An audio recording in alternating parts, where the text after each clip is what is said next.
Oke, kali ini kita mau bahas 10 soal OSN itu yang ada di 2019.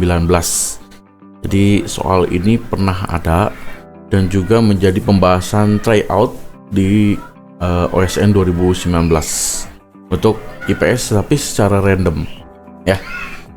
Kita langsung ke soal pertama, guys. Nah, soal ini tuh favorit dan sering banyak keluar. Salah satunya adalah menanyakan tentang letak astronomis.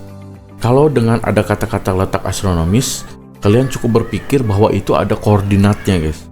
Ada koordinat atau derajat. Ya. Jadi kalau misal dari soal ini yang paling tepat adalah 6 derajat lintang utara. Ya. Kemudian 11 derajat lintang selatan. Kemudian juga ada 95 derajat bujur timur dan 141 derajat bujur timur. Jadi jangan bingung dengan kata-kata astronomis dan geografis. Kalau astronomis kamu tentukan langsung koordinatnya. Tapi kalau geografis biasanya itu dengan batas-batas wilayahnya. Oke. Yang kedua, batas wilayah negara Indonesia sebelah utara dan selatan.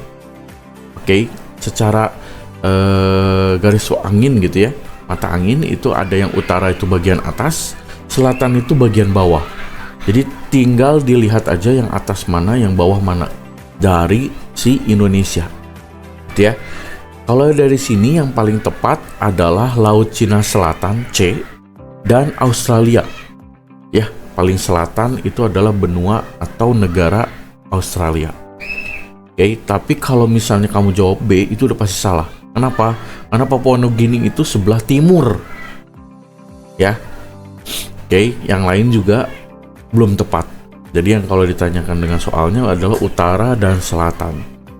Oke, lanjut. Nomor 3, ini adalah teori pembentukan benua dari Alfred Wegener. Ya. Makanya disebut dengan benua Pangea. Pangea itu berarti menyatu mereka. Makanya memisahkan antara Laurasia dan Gondwana. Ingat itu, guys. Ya, benua Gondwana selanjutnya terpecah menjadi beberapa bagian. Salah satu bagian yang merupakan pecahan dari Gondwana adalah sudah jelas kalau misalnya middle to low, middle dari tengah ke bawah, itu pasti adalah Afrika. Ya, kalau dari soal ini bagian Gondwananya yang paling tepat adalah Afrika. Sisanya itu masuknya Laurasia, guys. Laurasia, ya. Kemudian yang kelima, perhatikan pernyataan keempat ya. Di bawah ini jadi beberapa karakteristik dari benua Australia. Ingat juga benua Australia itu disebut dengan benua hijau. Ya. Jadi kalau yang paling tepat di sini adalah yang 1 ya, kemudian 3 ya, jadi banyak gurun. Oke. Victoria dan lain-lain. Kalau dijuluki dengan benua hitam itu udah pasti salah. Jadi kamu pakai teknik eliminasi untuk menjawab ini, guys. Oke, kalau 4 salah kamu cari optionnya.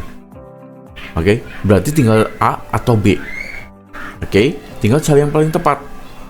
Kemudian lihat kamu nomor 6, poin 6, itu benua biru. Benua biru udah pasti salah. Benua biru itu dimiliki oleh benua Eropa. Kenapa? Karena rata-rata matanya itu biru ya. Oke. Kalau hijau itu yang tadi Australia, karena benuanya itu dihamparkan atau hampir hamparannya itu adalah hutan, pohon gitu ya. Jadi jawaban di sini untuk soal ini adalah 1, 3, dan 5 ya. Kemudian yang kelima, warga Tiongkok sudah lama tinggal di Indonesia. Akhirnya dapat berbahasa Indonesia dengan sangat fasih. Namun dialek yang mereka gunakan untuk berkomunikasi sudah tidak asli lagi karena sudah bercampur dengan bahasa Indonesia. Dialek itu kayak cangkoknya gitu ya. Jadi kekasannya mereka dalam ngomong itu nggak hilang. Ya, ini adalah contoh proses sosial yang berbentuk B. Oke, asimilasi. Jadi melebur si budaya A dengan budaya B ya, menjadi budaya C. A plus B sama dengan C. Oke. Tapi kalau misalnya akomodasi itu bukan ya. Akomodasi itu kan meredam perpecahan ya. Kemudian kerjasama itu bukan. Kemudian akulturasi itu kan menggabungkan dua budaya menjadi budayanya itu nggak hilang.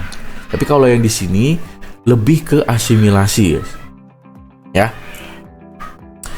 Nah, ini adalah jenis mobilitas. Namanya mobilitas itu kan berarti dia bergerak dari satu lapisan ke lapisan yang lain, atau ke daerah A ke daerah yang lain, gitu ya.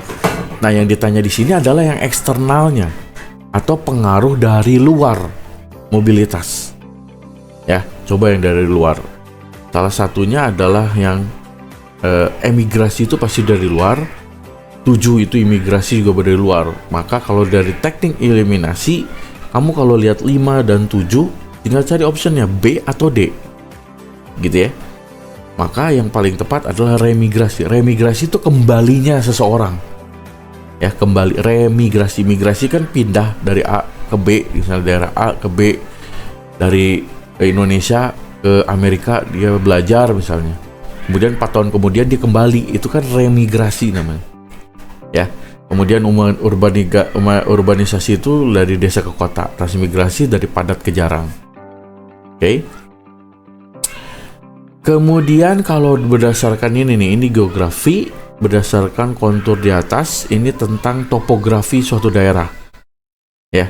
Maka kalau lihat dari atas, dari ini tuh kayak lihat dari pakai drone dari atas, guys.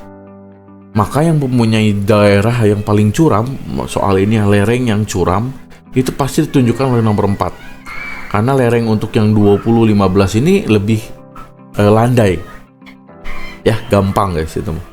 Oke. Kemudian ini adalah sosiologi. Ya, ini proses sosial disasosiatif. Ada juga yang asosiatif. Jadi kalau yang disasosiatif itu yang menimbulkan pertentangan atau perpecahan. Tinggal lihat aja, 1 itu udah nggak mungkin, itu asosiatif, ya. Kemudian 4 gotong royong itu udah asosiatif. Kenapa nomor 3 masuk disasosiatif? Ini adalah lomba, ya, lomba untuk menjadi yang terbaik. Oke, kompetisi namanya. Oke, kalau ini juga ya mempengaruhi keributan ini mah, ya. Jadi pertentangan. Jadi 3 dan 2 atau 2 dan 3, maka jawabannya C. Oke. Kemudian ini adalah contoh bentuk interaksi individu dengan kelompok. Ya, salah satu materi kelas 7, interaksi, ya, bentuk-bentuk interaksi ini, tapi yang individu dan kelompok satu lawan banyak, gitu ya. Maka yang paling tepat adalah, lihat nih, Udin dan Lisa ini individu-individu membaca puisi di depan kelas-kelasnya. Nah ini, ya, kalau misalnya pertandingan Persib dan Persija itu kelompok-kelompok, ya. Ini berbicara dengan Milea melalui telepon umum, itu juga individu-individu. Maka jawabannya adalah 2. Kenapa? Karena Fitri melawan teman-teman kelasnya. Nah, banyak gitu ya. Oke. Kemudian berdasarkan pernyataan di atas tentang termasuk perubahan sosial yang direncanakan atau plan change, ya. Nah, unplanned dan plan. Jadi perubahan yang direncanakan. Kalau pembangunan kompleks, betul ya. Jadi ada yang 1. Oke, jadi bukan gempanya yang disorot, tapi ini sebelum gempa, ya. Kemudian rumah sederhana dengan harga murah ini juga direncanakan. Kemudian pembangunan tata kota juga, ya. Kalau nomor 4 itu bukan, oke, karena ini dampak dari urbanisasi, jadi tidak direncanakan, ya. Kemudian menyebabkan banyak rumah kumuh itu juga tidak direncanakan. Maka jawabannya adalah 1, 2, dan 3. Oke, itu dia 10 soal yang mungkin bisa bantu kalian untuk menghadapi OSN. Soal OSN itu pasti yang berkaitan dengan ekonomi, sosiologi, ekonomi, dan sejarah. Ya, yang kita dibahas kali ini lebih banyak geografi dan sosiologi. Ya, nanti kita bakal bahas ekonomi dan sejarah. Oke? Terima kasih.